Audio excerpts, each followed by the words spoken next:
জয় শ্রীকৃষ্ণ। রাধে রাধে। ওম নমো ভগবতে বাসুদেবায়। ওম গং গণেশায় নমঃ। আজ ফোনে চালিয়ে শুনুন মাত্র 10 মিনিট এই গণেশ গায়ত্রী মন্ত্র। আপনার সন্তানের সৌভাগ্য বৃদ্ধি ও ইচ্ছা পূর্ণ হবে। সমস্ত বিপদ সংকট বাধা বিঘ্ন দূর হবে। নমস্কার দর্শকবৃন্দরা, শক্তিমন্ত্র চ্যানেলের পক্ষ থেকে আপনাদের সকলকে সুস্বাগতম। আজকের দিনটি শুরু করুন এই গণেশ গায়ত্রী মন্ত্র শ্রবণ করে। যে কোনো শুভ কাজ ভালো কাজ শুরু করবার আগে গণেশজির নাম নিয়ে গণেশজির পূজা করেই শুরু করা হয়। তাই আপনারাও শুনুন এই গণেশ গায়ত্রী মন্ত্র। ভগবান গণেশ হলেন সিদ্ধিদাতা, বিঘ্নহর্তা। তিনি সমস্ত বাধা বিঘ্ন দূর করেন। আপনার সন্তানের পড়াশোনা, চাকরি, উন্নতিতে বাধা দূর হবে, জীবনে সাফল্য প্রদান করবে এবং আপনার মনের ইচ্ছাগুলি পূর্ণ করবে। এই মন্ত্র একদিন নয়, রোজ শ্রবণ করুন। কারণ যে কাজটি আপনি রোজ করবেন, বিশ্ব ব্রহ্মাণ্ডের কাছে, ইউনিভার্সের কাছে এই বার্তা যাবে। তখন আপনার ইচ্ছা পূর্ণ হবেই হবে। কারণ প্রত্যেক দিন নিয়ম করে নির্দিষ্ট সময়ে পাঠ অথবা শ্রবণ হলো এক প্রকার ধ্যান সাধনা। যারা ধ্যান এবং সাধনা করে তারা সফল হয়েছেন, হচ্ছেন এবং আগামী দিনও হবেন। তার সঙ্গে আজকের এই ভিডিও আপনাদের উপকারে লাগলে অবশ্যই লাইক, শেয়ার, কমেন্ট এবং সাবস্ক্রাইব করে যাবেন আমাদের এই শক্তি মন্ত্র চ্যানেলটি। সবাই বলুন ওম নমো ভগবতে বাসুদেবায়।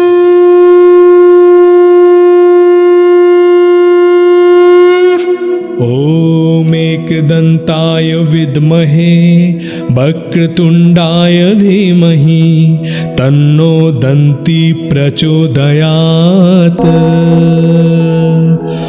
ओम एकदंताय विद्महे वक्रतुंडाय धीमहि तन्नो दन्ति प्रचोदयात्।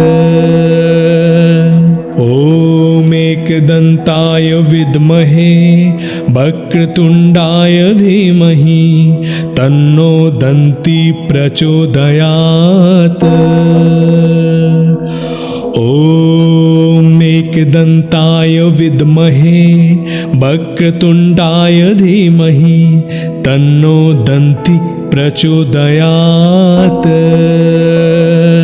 ओम एकदंताय विद्महे वक्रतुंडाय धीमहि तन्नो दन्ति प्रचोदयात्। ओम एकदंताय विद्महे वक्रतुंडाय धीमहि तन्नो दन्ति प्रचोदयात्। ओम एकदंताय विद्महे वक्रतुंडाय धीमहि तन्नो दन्ति प्रचोदयात्। ओम एकदंताय विद्महे वक्रतुंडाय धीमहि तन्नो दन्ति प्रचोदयात्। ओम एकदंताय विद्महे वक्रतुंडाय धीमहि तन्नो दन्ति प्रचोदयात्। ओम एकदंताय विद्महे वक्रतुंडाय धीमहि तन्नो दन्ति प्रचोदयात्।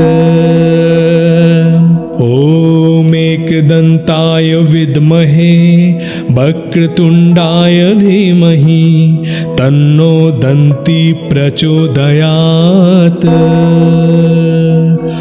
ओम एकदंताय विद्महे वक्रतुंडाय धीमहि तन्नो दन्ति प्रचोदयात्। ओम एकदंताय विद्महे वक्रतुंडाय धीमहि तन्नो दन्ति प्रचोदयात्। ओम एकदंताय विद्महे वक्रतुंडाय धीमहि तन्नो दन्ति प्रचोदयात्। ॐ एकदन्ताय विद्महे वक्रतुण्डाय धीमहि तन्नो दन्ती प्रचोदयात्। ॐ एकदन्ताय विद्महे वक्रतुण्डाय धीमहि तन्नो दन्ती प्रचोदयात्। ॐ एकदन्ताय विद्महे वक्रतुण्डाय धीमहि तन्नो दन्ती प्रचोदयात्। ॐ एकदन्ताय विद्महे वक्रतुण्डाय धीमहि तन्नो दन्ती प्रचोदयात्। ॐ एकदन्ताय विद्महे वक्रतुण्डाय धीमहि तन्नो दन्ती प्रचोदयात्। ॐ एकदन्ताय विद्महे वक्रतुण्डाय धीमहि तन्नो दन्ती प्रचोदयात्। ॐ एकदन्ताय विद्महे वक्रतुण्डाय धीमहि तन्नो दन्ती प्रचोदयात्। ॐ एकदन्ताय विद्महे वक्रतुण्डाय धीमहि तन्नो दन्ती प्रचोदयात्। ॐ एकदन्ताय विद्महे वक्रतुण्डाय धीमहि तन्नो दन्ती प्रचोदयात्। ॐ एकदन्ताय विद्महे वक्रतुण्डाय धीमहि तन्नो दन्ती प्रचोदयात्। ॐ एकदन्ताय विद्महे वक्रतुण्डाय धीमहि तन्नो दन्ती प्रचोदयात्। ॐ एकदन्ताय विद्महे वक्रतुण्डाय धीमहि तन्नो दन्ती प्रचोदयात्। ॐ एकदन्ताय विद्महे वक्रतुण्डाय धीमहि तन्नो दन्ती प्रचोदयात्। ॐ एकदन्ताय विद्महे वक्रतुण्डाय धीमहि तन्नो दन्ती प्रचोदयात्। ॐ एकदन्ताय विद्महे वक्रतुण्डाय धीमहि तन्नो दन्ती प्रचोदयात्। ॐ एकदन्ताय विद्महे वक्रतुण्डाय धीमहि तन्नो दन्ती प्रचोदयात्। ॐ एकदन्ताय विद्महे वक्रतुण्डाय धीमहि तन्नो दन्ती प्रचोदयात्। ॐ एकदन्ताय विद्महे वक्रतुण्डाय धीमहि तन्नो दन्ती प्रचोदयात्। ॐ एकदन्ताय विद्महे वक्रतुण्डाय धीमहि तन्नो दन्ती प्रचोदयात्। ॐ एकदन्ताय विद्महे वक्रतुण्डाय धीमहि तन्नो दन्ती प्रचोदयात्। ॐ एकदन्ताय विद्महे वक्रतुण्डाय धीमहि तन्नो दन्ती प्रचोदयात्। ॐ एकदन्ताय विद्महे वक्रतुण्डाय धीमहि तन्नो दन्ति प्रचोदयात्। ॐ एकदन्ताय विद्महे वक्रतुण्डाय धीमहि तन्नो दन्ति प्रचोदयात्। ॐ एकदन्ताय विद्महे वक्रतुण्डाय धीमहि तन्नो दन्ति प्रचोदयात्। ॐ एकदन्ताय विद्महे वक्रतुण्डाय धीमहि तन्नो दन्ति प्रचोदयात्। ॐ एकदन्ताय विद्महे वक्रतुण्डाय धीमहि तन्नो दन्ति प्रचोदयात्।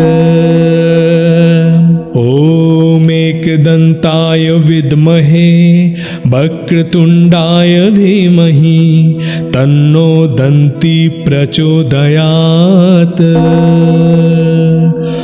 ॐ एकदन्ताय विद्महे वक्रतुण्डाय धीमहि तन्नो दन्ति प्रचोदयात्। ॐ एकदन्ताय विद्महे वक्रतुण्डाय धीमहि तन्नो दन्ति प्रचोदयात्। ॐ एकदन्ताय विद्महे वक्रतुण्डाय धीमहि तन्नो दन्ति प्रचोदयात्। ॐ एकदन्ताय विद्महे वक्रतुण्डाय धीमहि तन्नो दन्ति प्रचोदयात्। ॐ एकदन्ताय विद्महे वक्रतुण्डाय धीमहि तन्नो दन्ति प्रचोदयात्। ॐ एकदन्ताय विद्महे वक्रतुण्डाय धीमहि तन्नो दन्ति प्रचोदयात्। ॐ एकदन्ताय विद्महे वक्रतुण्डाय धीमहि तन्नो दन्ति प्रचोदयात्।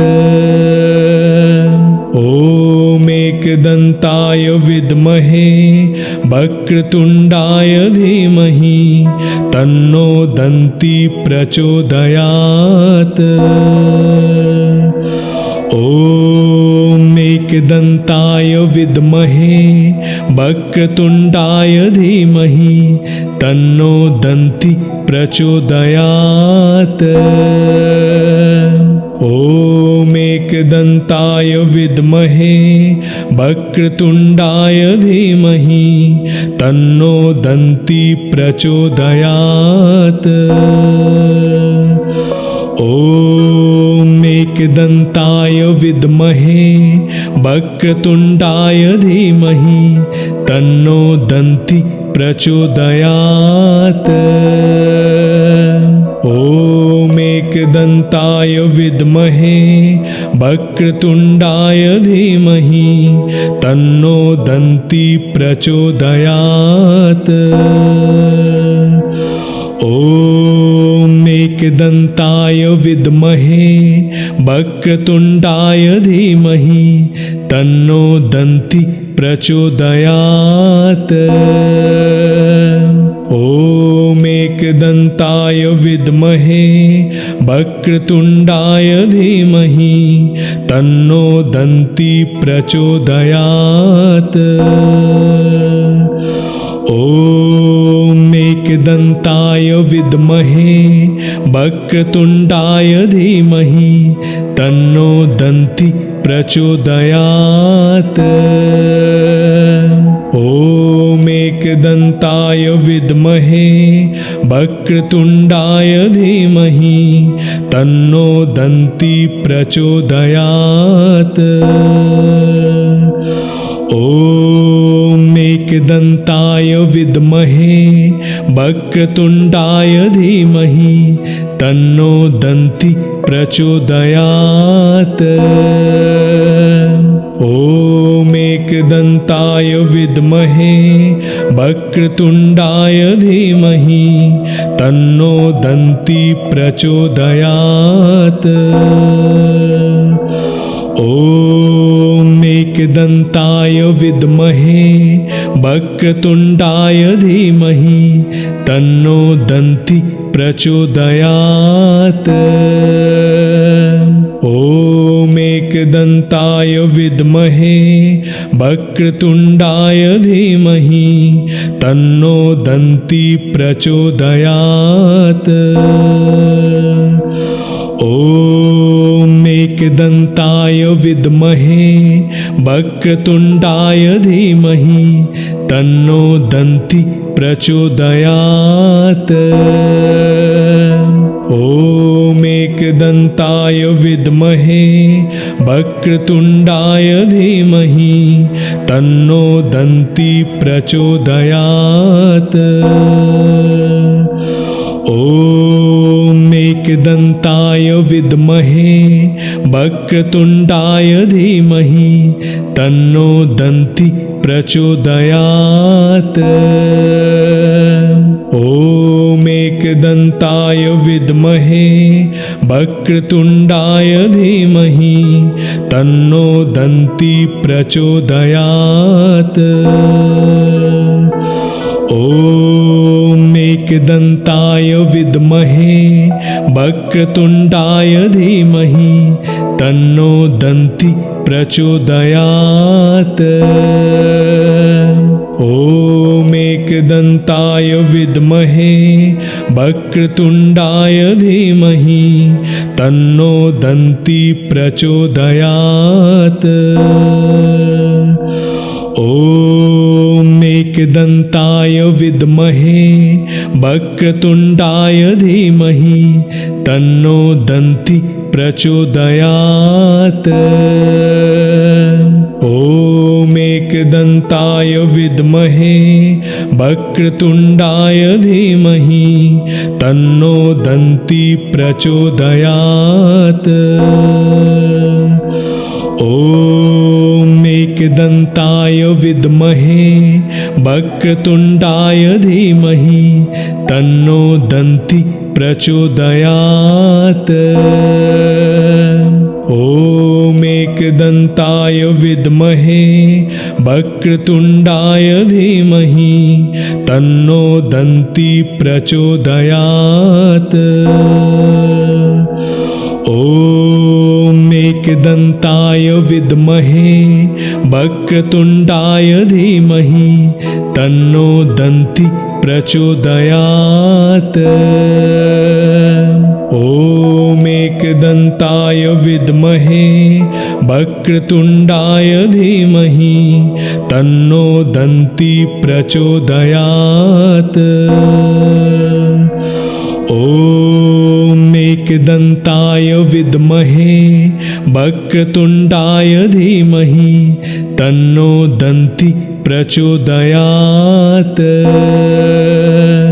ॐ एकदन्ताय विद्महे वक्रतुण्डाय धीमहि तन्नो दन्ति प्रचोदयात्। ॐ एकदन्ताय विद्महे वक्रतुण्डाय धीमहि तन्नो दन्ति प्रचोदयात्। ॐ एकदन्ताय विद्महे वक्रतुण्डाय धीमहि तन्नो दन्ति प्रचोदयात्।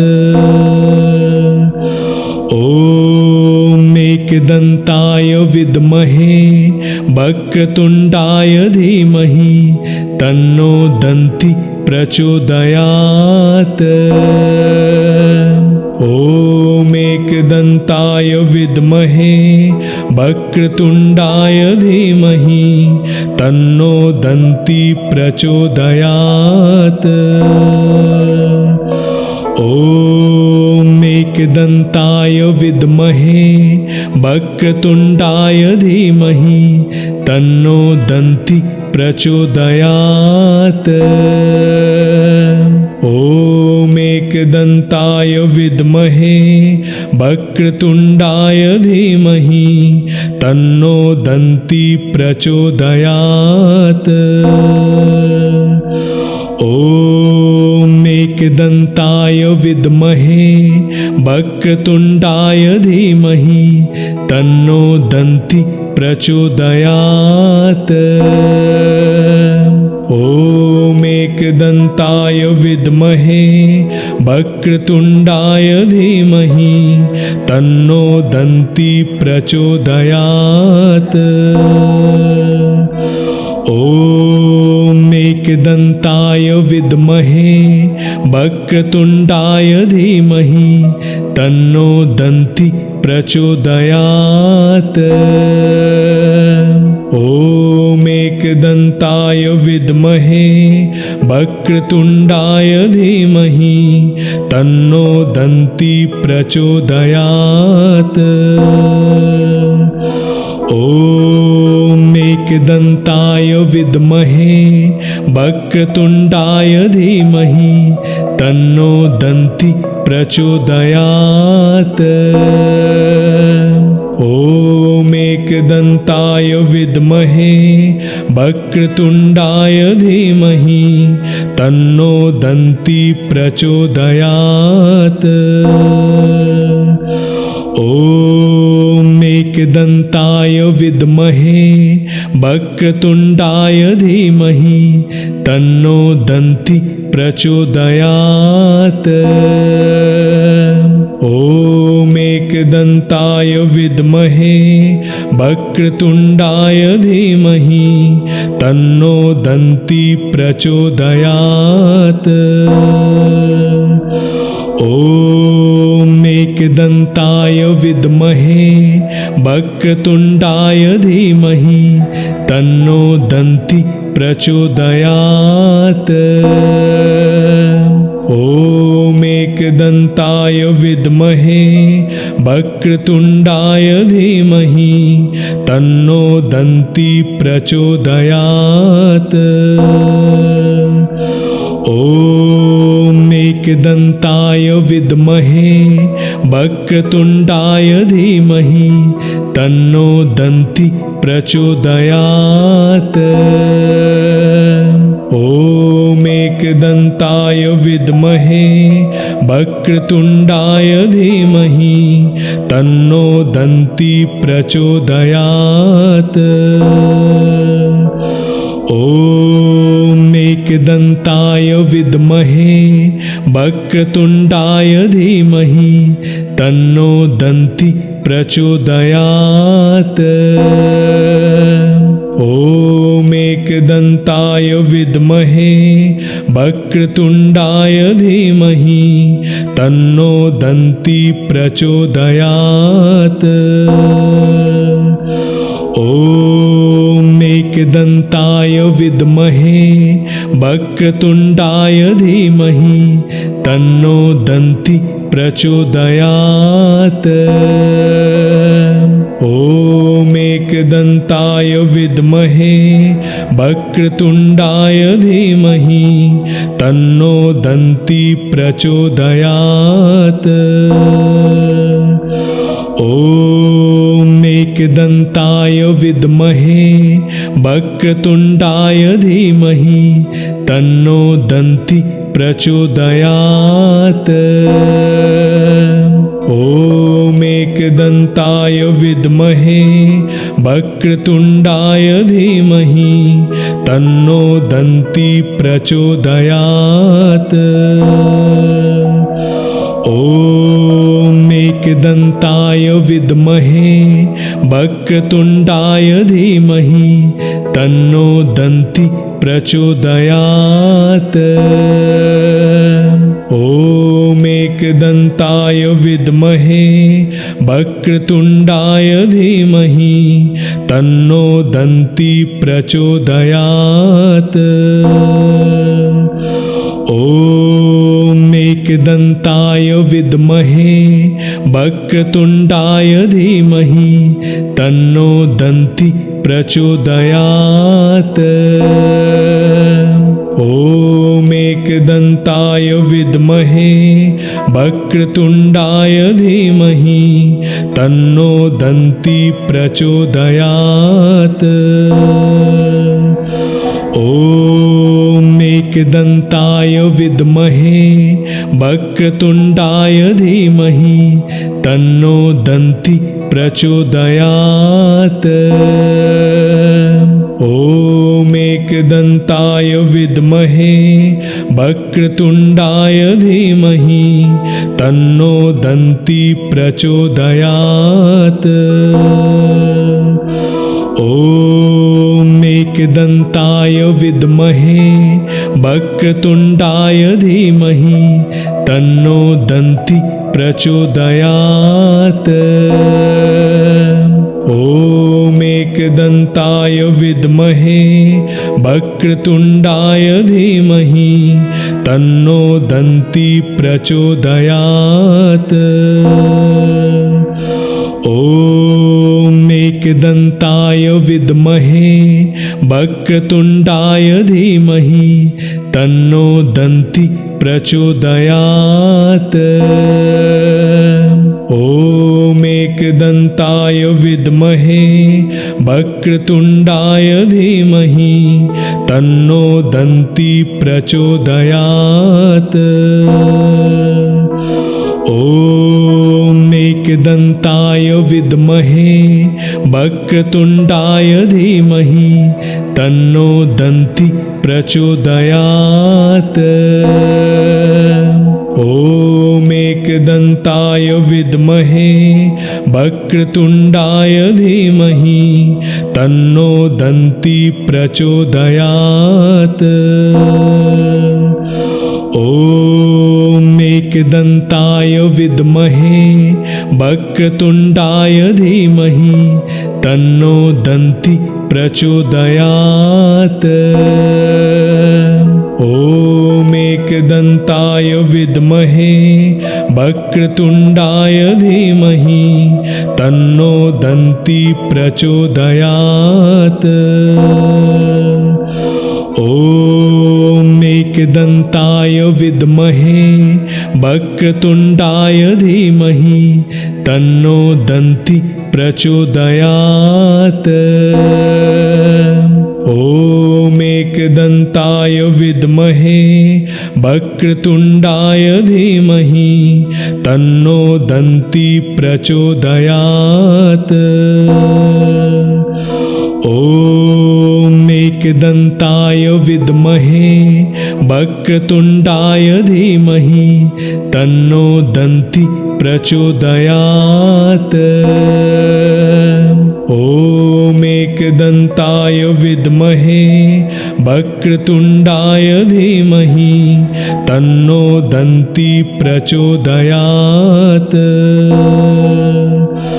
ॐ एकदन्ताय विद्महे वक्रतुण्डाय धीमहि तन्नो दन्ति प्रचोदयात्। ॐ एकदन्ताय विद्महे वक्रतुण्डाय धीमहि तन्नो दन्ति प्रचोदयात्। ॐ एकदन्ताय विद्महे वक्रतुण्डाय धीमहि तन्नो दन्ति प्रचोदयात्।